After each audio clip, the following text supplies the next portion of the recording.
तो hello guys, welcome back to my new vlog. तो आपने मेरे जैसे दो शुरुआती व्लॉग देखे ही होंगे। उसके अंदर मैंने मेरे display book tour, art work tour ये सब बताए थे। तो वो वीडियो आप ज़रूर देखना, क्योंकि इस वीडियो के अंदर क्या है ना, मैंने जो आर्ट वर्क बनाए उनके पीछे की पूरी बायोग्राफी, पूरी रामकथा मैंने सुनाई है। तो उसे आप ज़रूर देखना। और एज एन आर्टिस्ट के पास क्या होता है, पेंसिल एंड पेपर। उनमें से मैंने एक चीज़ कवर कर ही ली है ब्लॉग के हिसाब से, वो है पेपर। अब बचा पेंसिल। तो मैंने सोचा कि क्यों ना अपन ने डिस्प्ले बुक टूर, सबका टूर बता ही दिया एक तरह से, तो आर्ट सप्लाइज़ का भी टूर बता ही दिया जाए। तो मैं इस व्लॉग में आपको आर्ट सप्लाइज़ का टूर बताने वाला हूँ। तो वो वीडियो को देखने के लिए इस व्लॉग में ज़रूर जुड़े रहिएगा। तो ये रहा मेरा फर्स्ट पेन वाला स्टैंड, जिसके अंदर ब्रश और चीज़ें रखी हैं, 2-3 अलग अलग चीज़ें मैं आपको बताता हूँ। तो ये है कटर, जो पहले मेरे अभी यूज़ आता है, चारकोल पेंसिल, कलर पेंसिल, इन सब में। इसका पीछे का ही घूम गया, जो मैंने इसके अंदर जुगाड़ लगा रखा है ये टेप लगा के। और फिर सेकंड पे है मेरी लेज़र लाइट, जो कि, और ये है मेकअप ब्रश, जो मैं चारकोल, स्केच इनको बनाने के लिए यूज़ में लेता हूँ। ये है सैंड पेपर। ये सैंड पेपर मैं मंगाना तो नहीं चाहता था, लेकिन मेरे को नीडेबल इरेजर की ज़रूरत थी।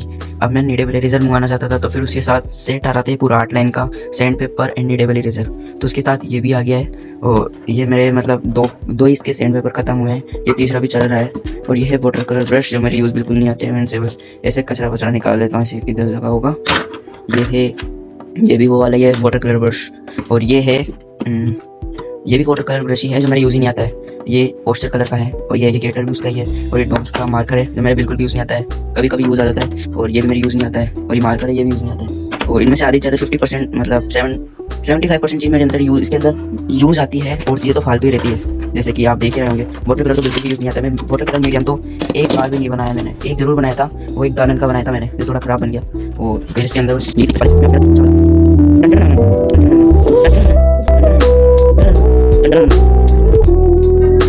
ये रहा मेरा दूसरा पेंसिल स्टैंड। इसके अंदर पेन, पेंसिल, इरेजर ये सब रखे हुए हैं, मैकेनिकल पेंसिल ये सब। इसके अंदर मैं आपको निकाल के बताता हूँ। सबसे पहले मैं आपको ग्रेफाइट मीडियम बताता हूँ, जो इसके अंदर रखा हुआ है। ये मेरे पास देखो, इतनी सारे पेंसिल, इरेजर ये सब है। तो ये रही मेरी डॉम्स की ग्रेफाइट पेंसिल, जो मैंने फ़र्स्ट टाइम मंगाई थी, मतलब पहली बार ही मैंने आर्ट लाइन और डॉम्स मंगाया है। ये मैंने पहले मंगाया था, जिससे मैंने कम से कम 5-7 आर्ट वर्क बनाए हैं। इसके अंदर से जो वो डार्कर वैल्यू है, बिल्कुल भी नहीं निकलती। और ये मैं ज़्यादा अभी तक यूज़ करता भी नहीं हूँ। फिर जब मैंने वो सैंड पेपर जब मंगाया था, तो उसके साथ ये आर्ट लाइन की पेंसिल्स भी आई थी। तो मैंने सोचा कि आर्ट लाइन की पेंसिल से बना के देखते हैं। तब से ही मैंने इन्हें जब बनाया, तो इसकी 10B की जो पेंसिल है, वो इतनी डार्क चलती है, मतलब सारी पेंसिल 6B तक तो बहुत डार्क चलती है इसके मुकाबले, क्योंकि ये तो बहुत हल्की चलती है एक तरह से। 6B की भी, इसकी भी ऐसा लगता है जैसे तो 2B की चल रही है पेंसिल। तो मैं इसे ज़्यादा यूज़ नहीं करता हूँ। ये आर्ट लाइन की है, इसे मैं ज़्यादा यूज़ करता हूँ। ये रखी है मेरे पास, जो बहुत छोटी हो चुकी है, 8B की पेंसिल है मेरी है। और ये कौन सी है, ये भी 8B की, डॉम्स में और आर्ट लाइन में दोनों की 8B जो वाली पेंसिल है, वो मेरी ख़त्म हो रही है बहुत ज़्यादा ही। और ये है तो ये रही मेरी 2 मैकेनिकल पेंसिल। एक और है, वैसे 4 है मेरे पास मैकेनिकल पेंसिल, एक की तरह ये रही। इसके अंदर से ये मैं पहले ऑनलाइन देखी, तो मैंने सोचा इसे मंगा लिया जाए, तो मैंने इसे मंगाया। तो ये इतनी खास भी नहीं है, मेरे यूज़ में नहीं आती है, फालतू में पड़ी रहती है। 250 रुपये की आई थी, और कुछ इसका मतलब बेनिफिट तो नहीं है। फिर मेरे पास आते हैं वाइट जेल पेन, जो कि मेरे पास 2 हैं। ये जैपनीज़ कोरियन बोला जाता है ऐसे, मतलब मैंने 25 रुपये का लाया था सिटी में से। हमारे यहाँ, हमारे विलेज में मिलते नहीं है ये। फिर ये लाने के बाद जब ये ख़त्म होने लगे, तो मैंने ये मंगाया। यूनी बोलता है ये, तो मैं ये वाले मंगाना चाहता था, क्योंकि सही चलता है। लेकिन दुकान वाले ने बोला कि ये सही चलेगा, आप ही ले लो। तो फिर मैं ये वाला ट्राई करने के लिए ले आया हूँ। और ये मेरे पास आते हैं मैकेनिकल इरेजर। ये मेरे पास 1 ईयर से पहले से है, और ये बिल्कुल भी मतलब ख़राब तो नहीं हुआ है। बस इसकी जो रिफ़िल है, वो ख़त्म हो गई है। 2-3 आई थी इसके अंदर रिफ़िल, वो तीनों की तीनों ही ख़त्म हो चुकी है। बस इतना सा इसका वो पड़ा है मेरे पास। अब मेरे को नया लेना पड़ेगा, क्योंकि मेरे पास अभी यूज़ में भी नहीं था ये। अब मैं इसको नया लेके आऊँगा। इसकी रिफ़िल अगर अलग से आती हो तो मैं लेके आऊँगा, वरना तो ये पूरा सेट ही आएगा 25 रुपीज़ का। और ये आती है मेरे पास चारकोल पेंसिल, जो कि कैमलिन की मैंने फर्स्ट टाइम मंगाई थी। जो कैमलिन की मेरे को अच्छी लगी इससे, अप्सरा की पेंसिल से, क्योंकि मैंने ये जो मंगाई थी, ये वाली डार्क चलती है और अच्छी भी चलती है, सॉफ्ट टाइप है ना।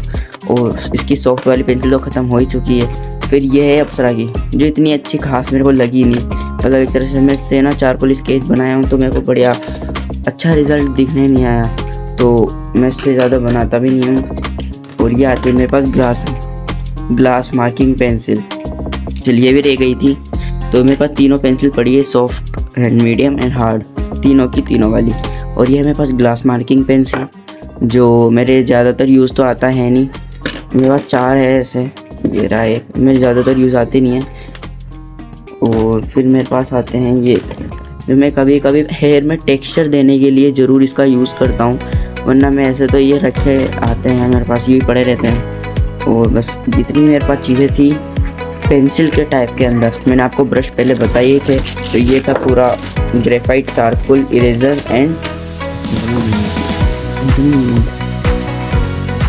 मैं आपको दिखाने के चक्कर में मैंने आज इनको खोल के देखा, तो इसके अंदर से मेरे कुछ पहले सेविंग के लिए पैसे रख रखे थे मैंने कि कभी कोई मैं कलर पेंसिल मंगाऊंगा, ये सब मंगाऊंगा, तो मेरे को मेरे पैसे मिल गए। ये देखो इसके अंदर से ये 3 रुपये और ये आज मेरे को मिले हैं ये, तो मैं रखता हूँ। तो ये रहा मेरा फर्स्ट, मतलब एक तरह से फर्स्ट तो नहीं, ये मेरी बहन ने लाई थी खुद की ड्राइंग, इसके मतलब पेंटिंग बनाने के लिए, जो मेरे यूज़ तो आता नहीं है, बस मैंने यहाँ पे सजाने के लिए रख रखा है। और ये पोस्टर कलर है डॉम्स के, जो कि मैंने इससे एक बार वो बनाए थे गगन का पोर्ट्रेट, जो कुछ खास बना नहीं है। उसके साथ मेरे पास उसके वाटर ब्रश भी पड़े हैं। और सेकंड मेरे पास आते हैं मेरे कलर पेंसिल, जो मैं इन्हें यूज़ भी करता हूँ, मैंने आपको बताया होगा। मेरे पास एक स्केच बुक भी है, उसके अंदर मैंने इन सबको यूज़ करता हूँ। और टोटली इसके अंदर जो है colour, skin colour and black colour जो है पूरा का पूरा ख़त्म हो चुका है, क्योंकि मैं ज़्यादातर पोर्ट्रेट बनाता हूँ, तो उसके अंदर जैसे स्किन कलर इसका बहुत ज़्यादा यूज़ होता है बेस लेयर अप्लाई करने के लिए। आधे ज़्यादा कलर तो इसके अंदर वैसे कि जैसे ये पर्पल वाला और ये देखो, मैं इनको शार्ट करता हूँ। और इसके अंदर 2 जैसे ये वाली देखो कितनी छोटी हो चुकी है ये स्किन कलर जो है बेस लेयर के लिए। अब मेरे को ये भी नया लाना पड़ेगा, क्योंकि इसके अंदर ब्लैक कलर नहीं है और स्किन कलर भी नहीं है। और उसको जो मेरे कम ही यूज़ आता है, मैंने इससे कम से कम 4-5 स्केच बनाए होंगे। ब्लेंडिंग करता हूँ और देखो कितने उबड़ खाबड़ हो रखे हैं, ये बिल्कुल भी यूज़ नहीं आते, मेरे कम यूज़ आते हैं, पड़े रहते हैं साइड में ऐसे ही। मैं ज़्यादातर तो कलर पेंसिल मीडियम पे एंड स्केच पे ज़्यादा फोकस करके उस पर ज़्यादा बनाता हूँ। ऑयल पेस्टल तो मतलब ऐसे ही मेरे पास पड़े रहते हैं, मैं ज़्यादा बनाता भी नहीं हूँ। तो ये रहे मेरे ऑयल पेस्टल जो आपने देखे, तो मतलब इसके अंदर ऊबड़ खाबड़ हो जाते हैं, आधे ज़्यादा तो इसके अंदर टूटे हुए ही हैं। बताया जैसे मेरे पास एक मिस्ट्री बॉक्स भी है एक तरह से, जिसके अंदर मेरे ड्राइंग टूल्स रखे हैं। तो मैं पहले यहाँ से शुरुआत करते हैं, क्योंकि ऊपर रखा है, तो आपको पहले ये दिखाता हूँ मैं। तेरा वो वाला बॉक्स, मिस्ट्री बॉक्स तो अभी मैं खोलने वाला हूँ। तो ये है दूसरा बॉक्स, जिसके अंदर मेरे कुछ खास सामान तो रखे हैं नहीं, मतलब एक रूबिक्स क्यूब रखा है, एक ईयरबड्स रखे हैं और टिश्यू पेपर रखे हैं, जो कि ये जो ईयरबड्स हैं मेरे कम यूज़ आते हैं। मैं ज़्यादातर स्पीकर का ही यूज़ करता हूँ। और रूबिक्स क्यूब है जो मैं कभी सॉल्व कर लेता हूँ माइंड रिलैक्स करने के लिए, जो भी थोड़ा बहुत ख़राब हो चुका है अब धीरे धीरे मैं इसको, मतलब ये देखो इसका पार्ट भी गुम चुका है। और इसके अंदर जो खामा रखे हैं वो है, अंदर है टिश्यू पेपर, जो मतलब मैं इसको कम से कम हो गए होंगे 6-7 मंथ, जो बहुत सारे लाया था मैं। अब मतलब ज़्यादा यूज़ आते नहीं है मेरे, तो ऐसे ही पड़े रहते हैं, ख़त्म भी होने वाले हैं ये जल्दी। रूबिक्स क्यूब ये वो ड्राइंग शीट जो मेरी ज़्यादातर यूज़ आती नहीं है, बट लेकिन ये जो है ये वाटर कलर की है, तो मैं यूज़ में लेता भी नहीं हूँ।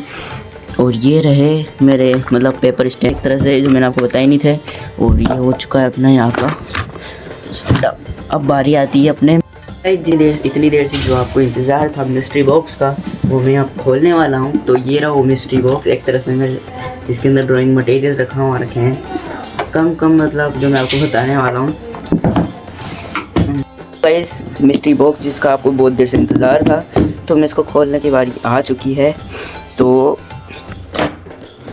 भाई इसके अंदर है एक लैम्प जो मेरे कम यूज़ आता है, और एक रखी है फेविगम, और एक रखी है इसके अंदर मैकेनिकल पेंसिल की रिफ़िल, और इसके अंदर भी मैकेनिकल पेंसिल की रिफ़िल रखी हुई है। और ये मैकेनिकल पेंसिल की रिफ़िल जो ख़त्म हो चुकी है, मतलब 2-3 ही इसके टुकड़े बचे हैं एक तरह से।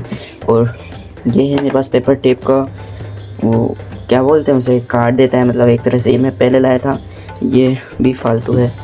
और ये है मैकेनिकल पेंसिल की रिफ़िल।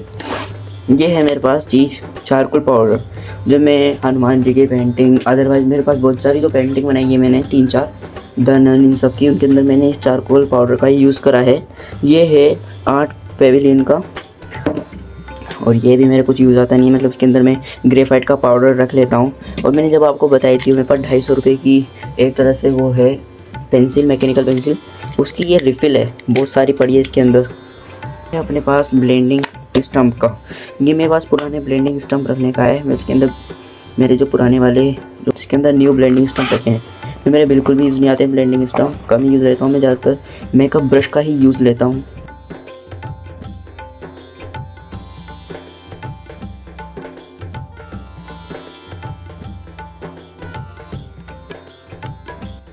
आई होप दैट आपने वीडियो तो इन्जॉय करा ही होगा। तो ये वीडियो अच्छा लगे तो लाइक, सब्सक्राइब एंड शेयर ज़रूर करिएगा।